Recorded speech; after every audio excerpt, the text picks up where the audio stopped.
तो कैसे हैं आप लोग? Keep it real. हाय दोस्तों आज हम शुरू करने वाले हैं हमारी दूसरी प्रश्नावली।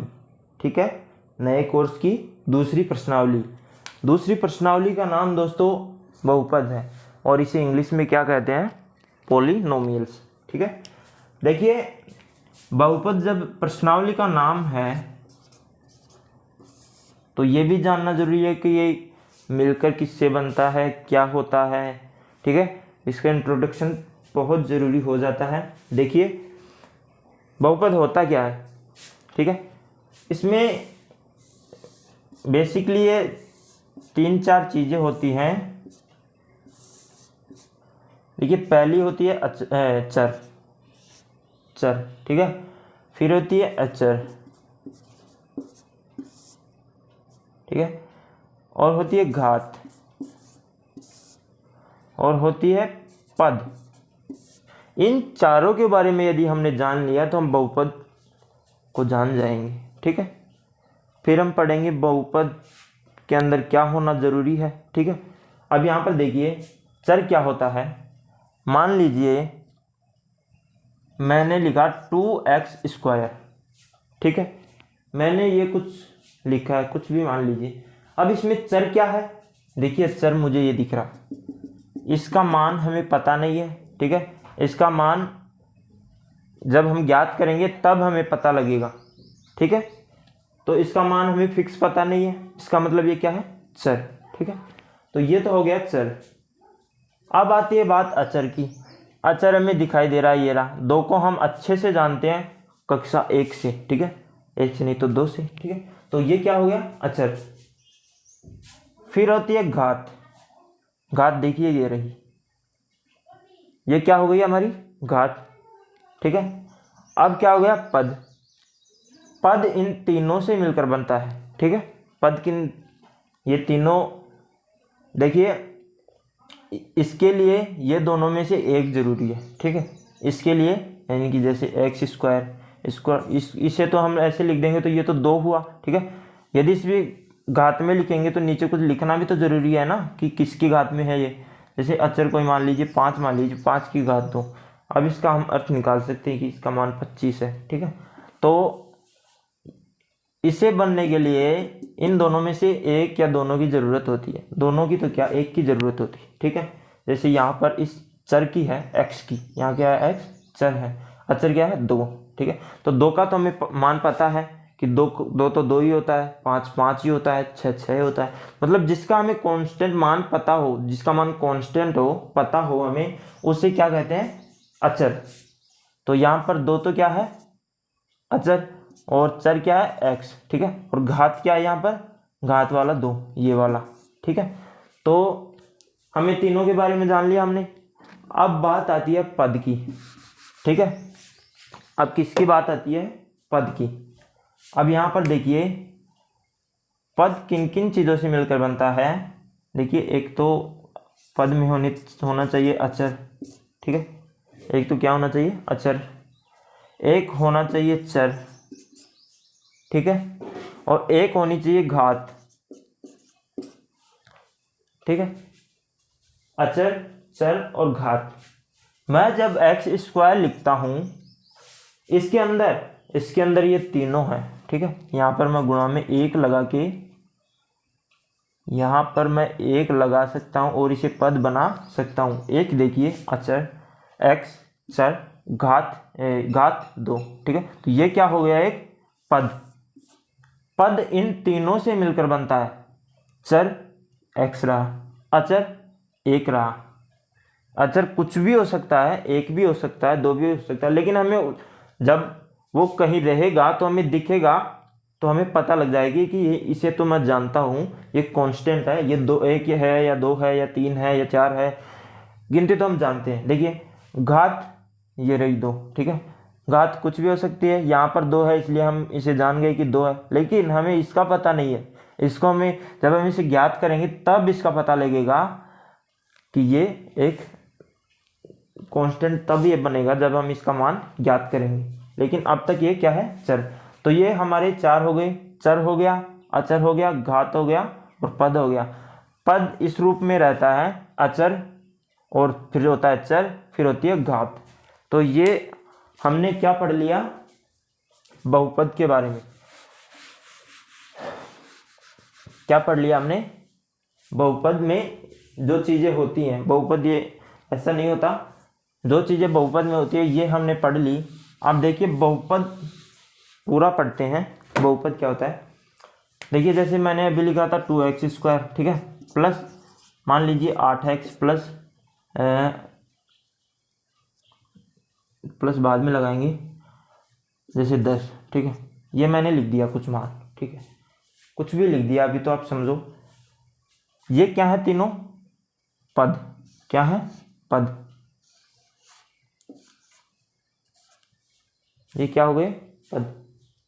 जब मैं इन पदों को कनेक्ट कर देता हूं, जोड़ देता हूं या गठा देता हूं, मतलब कनेक्ट कर देता हूं, तब ये क्या बन जाता है, एक बहुपद। फिलहाल ये द्विघाती बहुपद है। क्यों है, क्योंकि इसकी घात में अधिकतम घात क्या है, इस पूरे बहुपद की अधिकतम घात 2 है, इसलिए ये क्या है, द्विघाती बहुपद। लेकिन अभी हम द्विघाती बहुपद के बारे में नहीं पढ़ रहे, अभी हम केवल बहुपद के बारे में पढ़ रहे हैं। इसलिए मैं ये बोलना चाह रहा हूँ कि पद आपस में कनेक्ट होकर बहुपद का निर्माण करते हैं, ठीक है। तो मैंने, ये भी पद है, ये भी एक पद है, और ये भी एक पद है।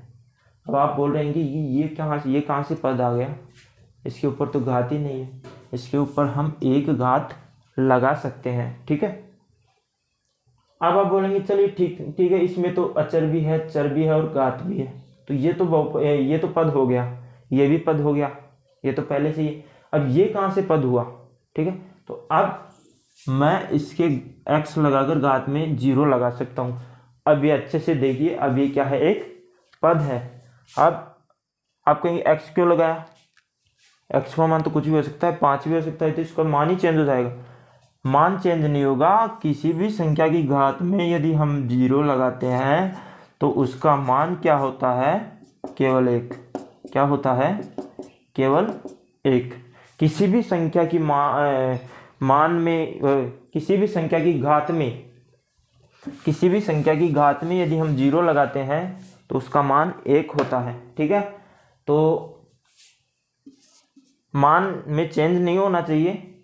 यहाँ पर ये 10 ही है, घात में 0, x की घात में 0 है तो इसका मान 1, और 1 को जब हम 10 से गुणा करते हैं तो 10 से कम 10, ठीक है। यहाँ पर भी 8x की घात 1 है, और x की घात 1 का मतलब x, तो यहाँ पर वही मान आ जाएगा 8x, ठीक है। तो ये था हमारा कुछ बेसिक। अब हम बात करते हैं कि द्विघात समीकरण, ये भी पढ़ लेते हैं, काम आ सकता है ये हमारे आगे, ठीक है। तो द्विघात समीकरण क्या होता है, समीकरण के बारे में पढ़ते हैं अभी। तो द्विघात का जरूरी नहीं है द्विघात ही हो।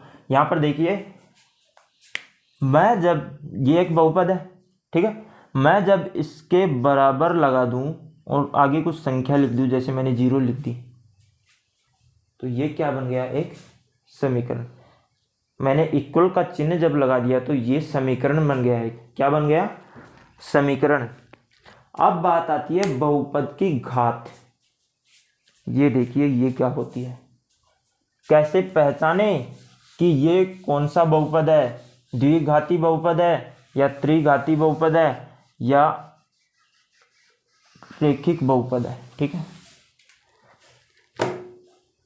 बहुपद आपके इसी प्रश्नावली में एक तो रैखिक चलेगा, क्या चलेगा, रैखिक बहुपद आ गई, ठीक है। एक चलेगा द्विघात, ठीक है, एक चलेगा त्रिघात, ठीक है। ये हमारे इस प्रश्नावली में बहुपद चलेंगे। बात करेंगे कि बहुपद की घात कैसे पता करते हैं, ठीक है। बहुपद की घात,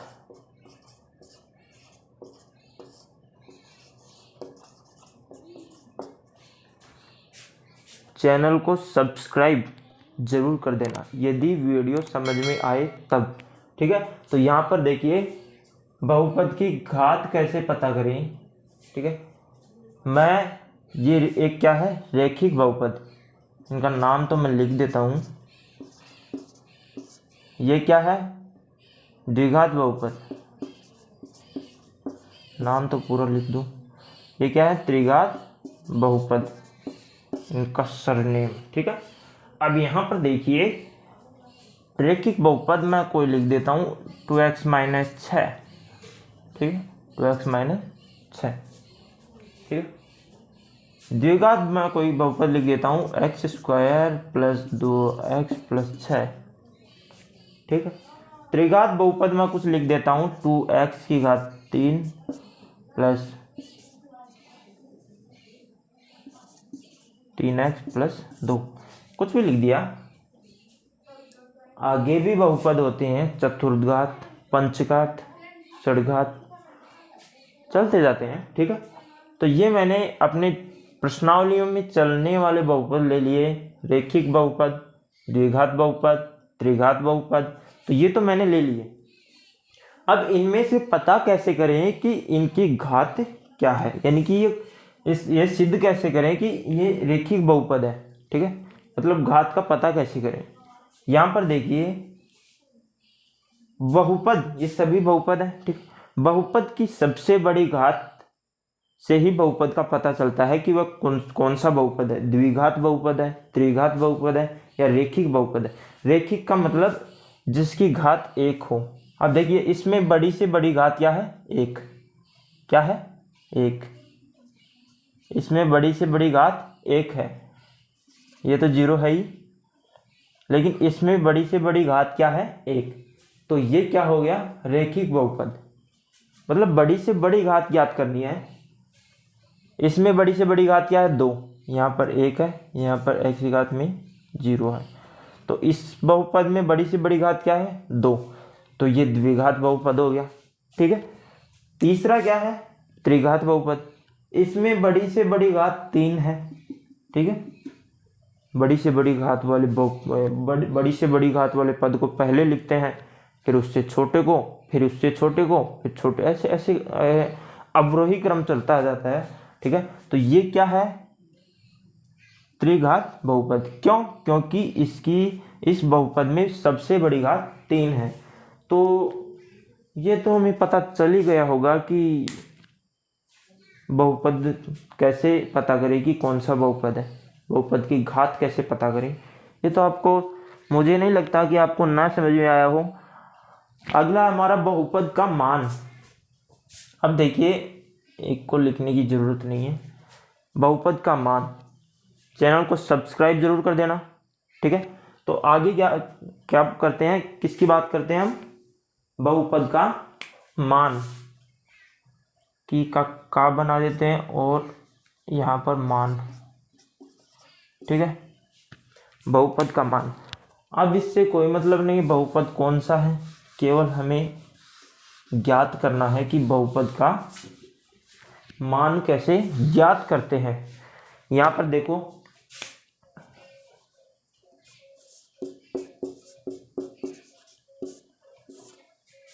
देखिए, इस बहुपद को हल करने पर मुझे क्या प्राप्त होगा, वो ही बहुपद का मान है। जैसे मैं मान लीजिए, मानने पर क्या जाता है, जैसे x का मान जैसे 2 है। ठीक है, 2 है, यहाँ पर x का मान मैंने क्या मान लिया, 2 है, समझाने के लिए।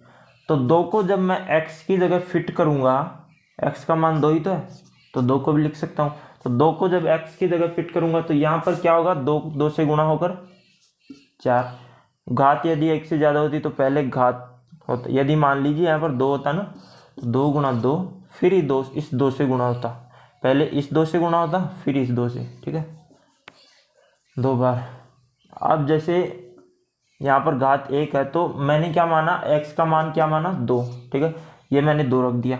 घात में 1 है तो 2 की घात 1 का मतलब 2।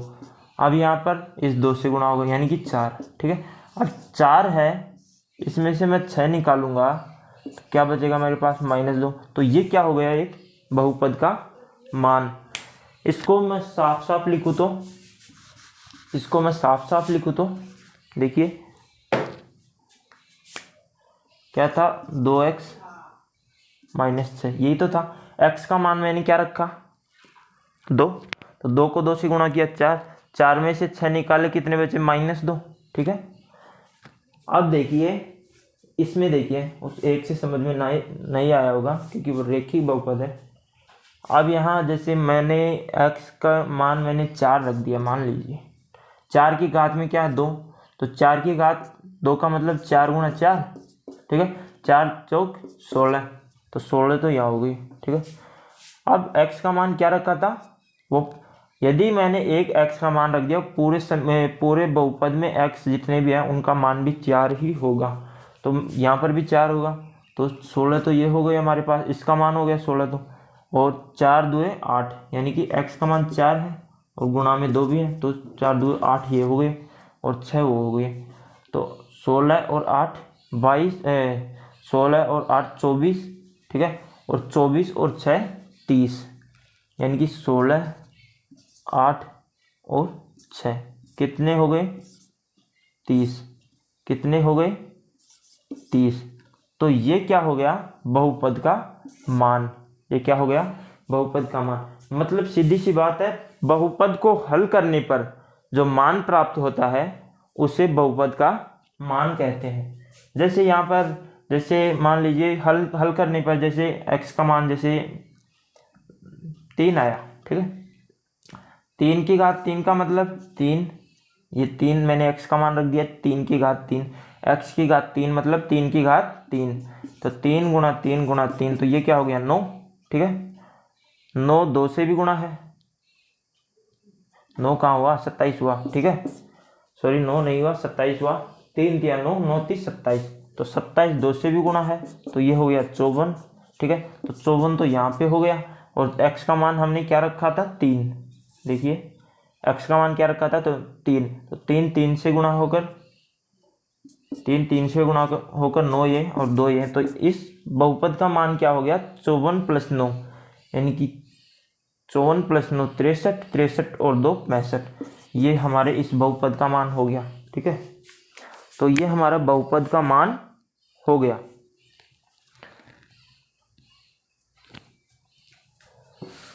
रेखिक बहुपद भी हमने जान लिया, द्विघाती बहुपद भी हमने जान लिया, त्रिघाती बहुपद भी हमने जान लिया, चतुर्घाती बहुपद होता है, ठीक है, लेकिन वो हमारी प्रश्नावली में नहीं चलेगा। अब क्या बहुपद का मानक रूप, ठीक है, बहुपद का इसी को बना देता हूँ ना मानक रूप, ये क्या होता है। मैं कोई बहुपद लिख लेता हूँ, जैसे 2x + 2x² -6, ये बहुपद तो है लेकिन इसका मानक रूप सही नहीं है। मानक रूप का मतलब मैंने अभी बोला था पीछे कि अवरोही क्रम, यानी कि सबसे पहले बड़ी फिर छोटी फिर उससे छोटी क्या घात। देखो सबसे बड़ी घात क्या है 2x², क्या है 2x², 2x², फिर ये प्लस का, फिर इससे छोटी घात ये आ जाएगी तो 2x, फिर आएगा 6, तो ये क्या हो गया इसका मानक रूप, ठीक है, ये क्या हो गया मानक रूप। जैसे कोई दूसरा उदाहरण मैं लेता हूँ, घातें तो कितनी भी हो सकती हैं, जैसे मान लीजिए 5 + 2x + 6x की घात 4 + 3x² + x की घात 3, जैसे मैंने ये लिख दिया, ठीक है, तो इसका मानक रूप सही थोड़ी है, इसको पहले अवरोही क्रम में लिखना पड़ेगा, घात के अवरोही क्रम में। तो अवरोही क्रम का मतलब सबसे पहले बड़ा फिर छोटा फिर उससे छोटा, क्या घात। तो घात सबसे बड़ी ये क्या है 6 की घात 6x की घात 4, फिर क्या है x की घात 3, फिर क्या है x की घात 2, यानी कि 3x की घात 2, फिर क्या है 2x, फिर क्या है 5। तो ये हमारे क्या हो गई बहुपद, ये बहुपद है, सभी पद हैं, पदों से मिलकर बहुपद बना है, तो सभी पदों को उसके घातों के अवरोही क्रम में लिखना बहुपद का मानक रूप कहलाता है। ये हो गया, ठीक है। अब हमारी आगे का हमारा टॉपिक है आता है, अब यहाँ पर देखिए अगला हमारा टॉपिक है बहुपद का शून्यक। क्या? शून्यक। ये चलता है, ठीक है। अब यहाँ पर देखिए शून्यक के बारे में मैं भी जब शुरू में इसके बारे में पढ़ा इसको देखा था तो इसके बारे में जानने के लिए बहुत इच्छुक था। ये होता क्या है, किसी नई चीज़ के बारे में जानने का बहुत ही इच्छुक हूँ। यहाँ पर देखिए शून्यक क्या होता है। जैसे ये क्या है, 2x -8, ये क्या है, एक बहुपद है। कौन सा है? कोई सा भी हो, लेकिन ये क्या है, बहुपद है। अब यहाँ पर देखिए ये हमारा बहुपद है, इसका ऐसा मान किसका? x का।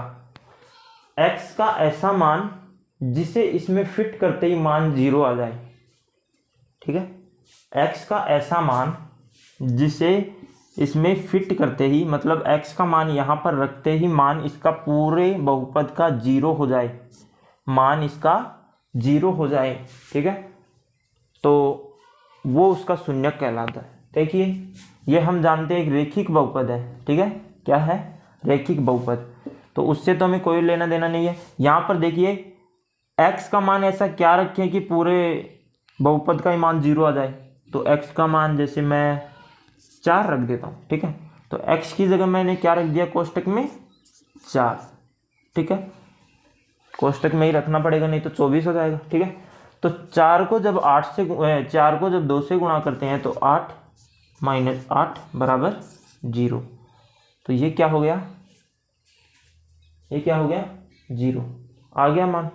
किससे रखने पर आया? 4 को। किसे रखने पर आया? 4 को। तो यहाँ पर 4 क्या हो गया? इस बहुपद का शून्यक हो गया। क्या हो गया? शून्यक। मतलब वह मान x का वह मान या चर का वह मान, देखिए इस बहुपद में x चर ही तो था, ये चर ही तो है। तो किसी बहुपद में चर का वह मान जिसके बहुपद में रखते ही बहुपद का मान 0 हो जाता है। मैंने इसका मान 4 था, इसका मान क्या था? 4 मैंने रख के देखा तो 4 को 2 से गुणा किया 8 जब 8 में से ये 8 जब इस 8 में से निकले तो 0 मान बचा। तो इससे क्या हो गया? ये क्या हो गया? शून्यक हो गया। 4 क्या है यहाँ पे? शून्यक। तो आप समझ गए होंगे कि बहुपद का वह मान, बहुपद में चर का वह मान, बहुपद में चर का वह मान जो जिसे बहुपद में रखने पर पूरे बहुपद का मान ही 0 हो जाता है, उसे क्या कहते हैं? उसे कहते हैं शून्यक, ठीक है। तो वहाँ पर शून्यक क्या है? था 4। अब यहाँ पर देखिए कि शून्यक कौन से बहुपद के कितने होते हैं। तो एक तो था रेखिक, ठीक है। एक क्या था? रेखिक। एक था द्विघात, एक था त्रिघात। ये हमारे क्या थे? बहुपद। एक बहुपद में, एक रेखिक बहुपद में ज्यादा से ज्यादा कितने शून्यक हो सकते हैं? 1। किसी भी रेखिक बहुपद में ज्यादा से ज्यादा 1 शून्यक हो सकता है। ये जो बहुपद था अभी हमने पढ़ा था 2x - 8, ठीक है। इसको 0 लाने के लिए यहाँ पर क्या रखा गया था? 4, यानी कि 4 क्या है यहाँ पर? शून्यक। तो इस शून्यक के अलावा ऐसा दूसरा कोई मान नहीं है जिसे यहाँ रखने पर इस पूरे बहुपद का मान 0 हो जाए। तो ये क्या है? इसके अतिरिक्त अद्वितीय है ये, मतलब इसके अलावा दूसरा कोई नहीं है। तो रेखिक बहुपद का कोई भी शून्यक एक ही शून्यक हो सकता है, इससे अलग नहीं हो सकता, ठीक है। इससे अलग नहीं, इससे दूसरा नहीं हो सकता। केवल एक ही बहुपद हो सकता है, 2 नहीं हो सकते, ज़्यादा से ज़्यादा एक ही। और द्विघात बहुपद में 2 शून्यक हो सकते हैं। ठीक है, तो किसी द्विघात बहुपद के 2 से ज़्यादा शून्यक नहीं हो सकते। त्रिघात बहुपद में किसी भी त्रिघात बहुपद के 3 से ज़्यादा शून्यक नहीं हो सकते, 3 से अधिक शून्यक नहीं हो सकते।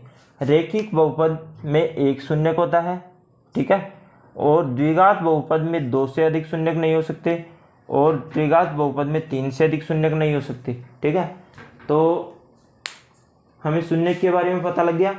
अब ये तो हम सीखेंगे कि शून्यक कैसे ज्ञात करते हैं, द्विघात बहुपद का कैसे शून्यक ज्ञात किया जाता है, और रैखिक बहुपद का तो हमने सीख ही लिया। ठीक है, और भी सीख सकते हैं। तो इसके लिए हमें एक बहुपद लेना पड़ेगा। जैसे मैंने कोई रैखिक बहुपद ले लिया 2x + 3, ये आपकी किताब का बहुपद है। ठीक है, इसमें एक सारणी बनेगी। ठीक है, इस सारणी को हमें अपने मन से बनानी होगी। ठीक है, ज़्यादा हार्ड नहीं है। यहाँ पर देखिए, ये तो हो गया हमारा x और ये हो गया y, जिसे हम fx क्या है यहाँ पे, fx का मतलब कोई ना कोई बहुपद। fx जहाँ भी लिखा दिख जाए वहीं पर समझ जाना कि यहाँ पर कोई बहुपद है। ठीक है, तो यहाँ पर हमें इन मानों में से यहाँ पर मान रखने होंगे, सारणी में हमें बनानी होगी। तो हम मान रख के देख लेंगे कि पहले हम मान रख के देखेंगे x का जितना मान रखेंगे तो बहुपद का कितना आता है बहुपद के सामने, और x का मान x के सामने। तो यहाँ पर x का मान जैसे मैं -2 रख के देखता हूँ। ठीक है, तो मैंने -2 रख दिया, यहाँ पर -2 रख दिया, और ये 2 है। ठीक है, +3। तो इसको हल करने पर बहुपद का क्या आया, x का तो मैंने -2 रख दिया। ठीक है, अब बहुपद का क्या आया, ठीक है, बहुपद का आया 2 को 2 से गुणा किया -4, -2 को 2 से गुणा किया -4 + 3। ठीक है, तो ये तो हो गया 1। ठीक है, यहाँ पर प्लस का 3 है इसलिए क्या हो गया 1। तो बहुपद का कितना आया 1। फिर मैं जैसे -2 रखा था अभी, तो मैं +2 रख के देख लेता हूँ अब। ठीक है, तो यहाँ पर मैं +2 रख के देखा, तब क्या मान आया, तो 2 को 2 से गुणा किया तो 4। ठीक है, +3, तो यहाँ पर आया 7, यानी कि 2 रखा तो 7 आया। अब ये जो सारणी है, ये क्या है, ये जो सारणी है इसको हम एक उसमें ग्राफ में हल करेंगे। ठीक है,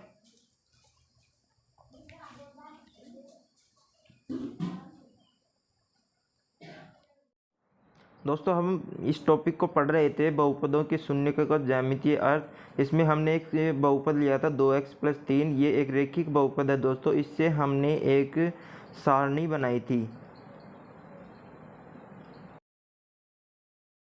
दोस्तों हमने एक रैखिक बहुपद लिया था, कौन सा, देखिए ये 2x + 3।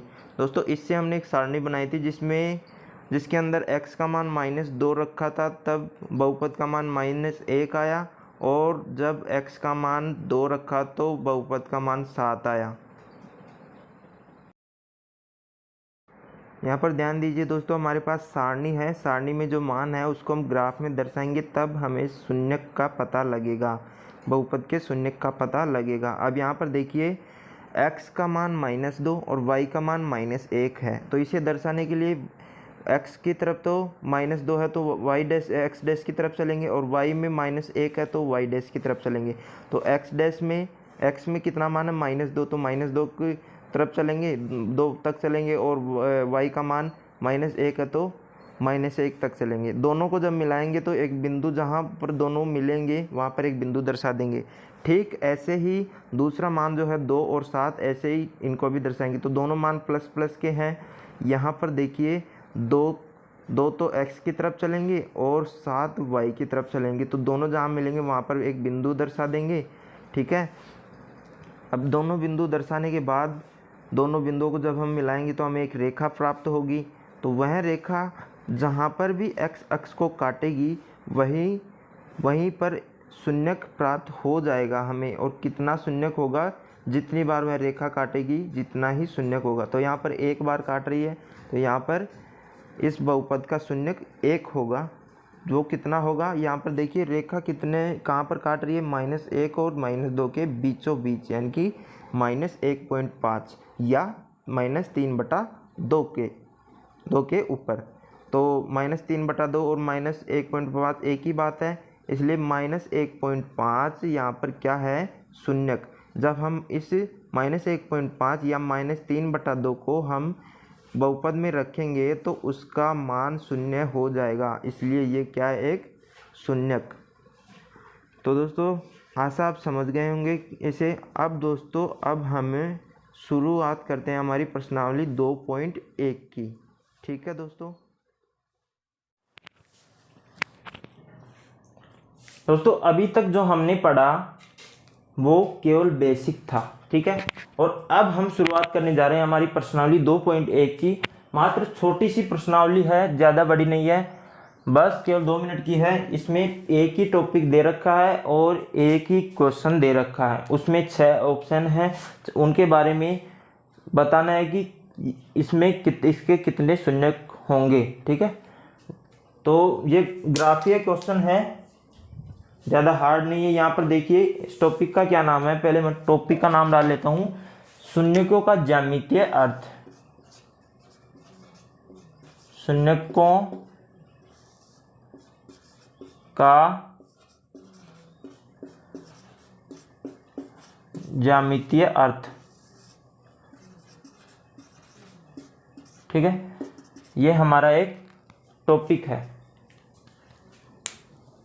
अब दोस्तों इसके बारे में, ज्यामितीय अर्थ का मतलब ग्राफ, ठीक है। ग्राफ से हमें किसी बहुपद का, ग्राफ से हमें मान पता करना होता है कि शून्यक पता करना होता है कि इसके कितने शून्यक होंगे किसी बहुपद का।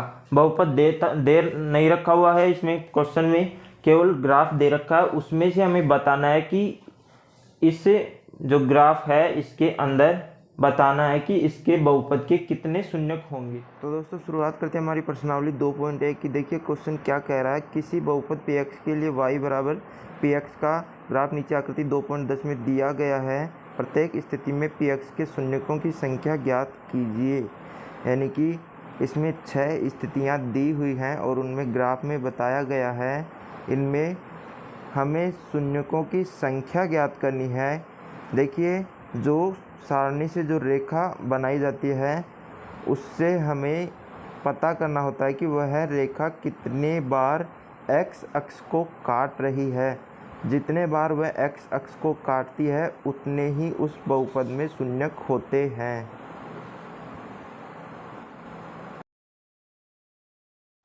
तो दोस्तों पहली स्थिति में देखिए, पहली स्थिति में रेखा बिल्कुल सीधी है और बिल्कुल भी x अक्ष को नहीं काट रही है, तो इसमें शून्यकों की संख्या 0 होगी।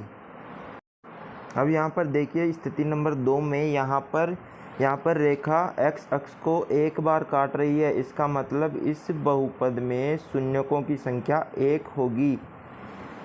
और यहाँ पर वैसे तो y अक्ष को भी काट रही है, लेकिन y अक्ष को माना नहीं जाता है, x अक्ष को ही माना जाता है, तो यहाँ पर शून्यकों की संख्या 1 होगी। देखिए दोस्तों तीसरी स्थिति में देखिए यहाँ पर रेखा 3 बार x अक्ष को काट रही है, तो यहाँ पर शून्यकों की संख्या 3 होगी। यहाँ पर देखिए पहले रेखा ऊपर जाती है, फिर नीचे आती है, फिर ऊपर जाती है, तो ऊपर जाते वक्त, नीचे आते वक्त, फिर ऊपर जाते वक्त यहाँ 3 बार काटती है, इसलिए शून्यकों की संख्या 3 होगी। अब अगली स्थिति में देखिए दोस्तों, स्थिति नंबर 4 में यहाँ पर शून्यकों की संख्या 2 होगी दोस्तों, क्योंकि यहाँ पर x अक्ष को ये जो रेखा है ये U आकार में 2 बार काट रही है, इसलिए शून्यकों की संख्या 2 होगी। स्थिति नंबर 5 की बात करें तो दोस्तों यहाँ पर जो रेखा है ये x अक्ष को 1, 2, 3 और 4 बार काट रही है, इसका मतलब शून्यकों की संख्या 4 होगी। 6 नंबर स्थिति में देखिए दोस्तों यहाँ पर दोस्तों जो रेखा है ये x अक्ष को 1, 2 और 3 बार काटती है, इसलिए यहाँ पर x अक्ष को ये 3 बार काटने पर शून्यकों की संख्या यहाँ पर दोस्तों 3 होगी। यहाँ पर शून्यकों की संख्या कितनी होगी? 3। तो दोस्तों यही क्वेश्चन था हमारी प्रश्नावली 2.1 में। अगली प्रश्नावली हम